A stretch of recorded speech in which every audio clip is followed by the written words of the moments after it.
Good evening friends and audience, কেমন আছেন সবাই? আশা করি ভালো আছেন। আজকের সান্ধ্যকালীন অধিবেশনে আপনাদের সকলকে স্বাগত জানাচ্ছি। ডক্টর আশিস মজুমদার।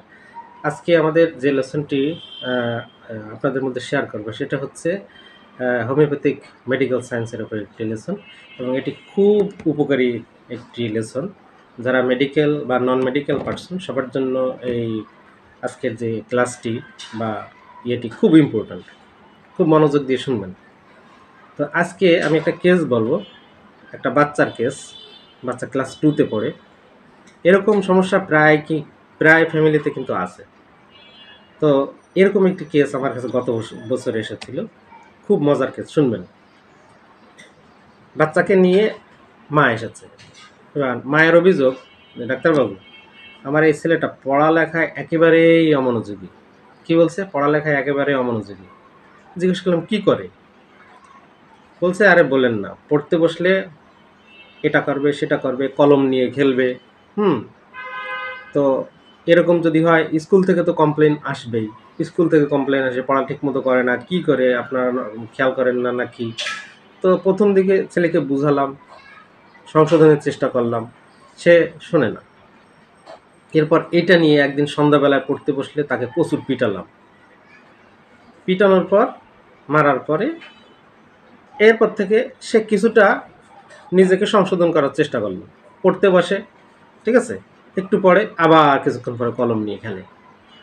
তো এরকম দেখি, আমি যখন কাজে থাকি তখন ওই ফাঁকে সে কলম নিয়ে খেলে, এটা সেটা করে, পড়ে আর না, কিন্তু আমি যখন সামনে আসি তখন আবার পড়ে। তো এইভাবে সে যদি করে, সে হবে ওকে দিয়ে পড়ালেখা? এবার আমি তাকে, ছেলেটাকে জিজ্ঞেস করলাম, বাবু কেন তুমি এরকম করো বলো? মা যা বলছে এগুলো ঠিক? তো বলছে, আঙ্কেল আমি কি করব, আমার পড়ালেখা করতে ভালো লাগে না, পড়লে মনেও থাকে না, এই জন্য আমি পড়ি না। This is the case. এরকম কিন্তু অনেক ফ্যামিলিতে এরকম বাচ্চা কিন্তু আছে। তার পড়ালেখা করতে ভালোই লাগে না, আর কি বলে, পড়লে তো মনেই থাকে না। তো এই ক্ষেত্রে আপনি হোমিওপ্যাথিক মেডিসিন দিয়ে কীভাবে কাজ করবেন, দিস ইজ মোস্ট ইম্পর্ট্যান্ট।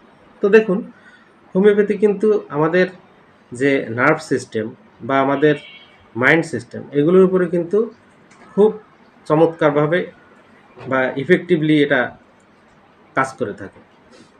তো এই বাচ্চাটার মূল সমস্যাটা কি? সে হচ্ছে কনসেন্ট্রেশন দিতে পারছে না। তো এই কনসেন্ট্রেশন ফিরিয়ে আনার জন্য আমাদের খুব সুন্দর সুন্দর রেমেডিস আছে, মেডিসিন আছে, যেগুলো ওর উপরে চার্জ করলে অবশ্যই তার চিন্তা ভাবনায়, মেন্টাল থিঙ্কিং যেটা, এটার উপরে কিন্তু অবশ্যই চেঞ্জে এসে যাবে। তো এই বাচ্চাটার ক্ষেত্রে আমরা যেভাবে কেসটি হ্যান্ডেল করেছিলাম, ছেলেটি কি বলল, আমার পড়তে ভালো লাগে না, আর পড়লে মনেও থাকে না। তো দেখেন, এখানে আমরা দুটো রুব্রিক নিয়েছিলাম। Number 1, mind concentration difficult children in, তার মানে কি, পড়ালেখায় ঠিকমতো মনোযোগ দিতে পারে না, ঠিক আছে। আর একটা হচ্ছে অ্যাবসেন্ট মাইন্ডেড, আমি একটু লিখে রেখেছি, mind absent minded children, school children. তো এই দুটো রুব্রিককে একসাথে নিলে আমরা একটা মেডিসিন পাই, সেটা হচ্ছে কি, ব্যারাইটাকার্ব। তো এই বাচ্চাটিকে ব্যারাইটাকার্ব 10 ml একটা ডোজ দিয়ে হয়েছিল, মাত্র 10 ml। তা আমরা মেডিসিনের পটেন্সি কখন আমরা কম দেই বেশি দেই, এটা নিয়ে আমি একদিন ক্লাসে বলবো। সবসময় মনে রাখবেন যে গ্রস প্যাথোলজির ক্ষেত্রে আপনি লো পটেন্সি ইউজ করবেন, আর যদি মেন্টালি, যদি গ্রস প্যাথোলজি থাকে, মানে মানসিকভাবে যদি বেশি পান, সেক্ষেত্রে কিন্তু আপনি হায়ার থেকে হায়ার পটেন্সি দেবেন। এই জন্য তাকে আমরা 10 ml একটা ডোজ দিয়েছিলাম, এবং বাকি সব প্লাসিবো। তো এটা তো সঙ্গে সঙ্গে কাজ করবে না, 2 মাস পরে তার রেজাল্ট নেওয়া হয়েছিল যে কী অবস্থা। বলে না, এখন তো বাচ্চাটা দেখি আগের থেকে কিছুটা চেঞ্জ হয়েছে, আগের থেকে কিছুটা পরিবর্তন হয়েছে, এখন একটু পড়তে চায়, কিন্তু অতটা না। বললাম একটু ওয়েট করেন, আস্তে আস্তে ঠিক হয়ে যাবে। তো যাই হোক, দেখেন হোমিওপ্যাথিক মেডিসিনের কীরকম ক্ষমতা আছে। আমরা তো এটা সাধারণ পানি পড়া এটা সেটা বলে আমরা মনে করি, কিন্তু না, মোর সায়েন্টিফিক।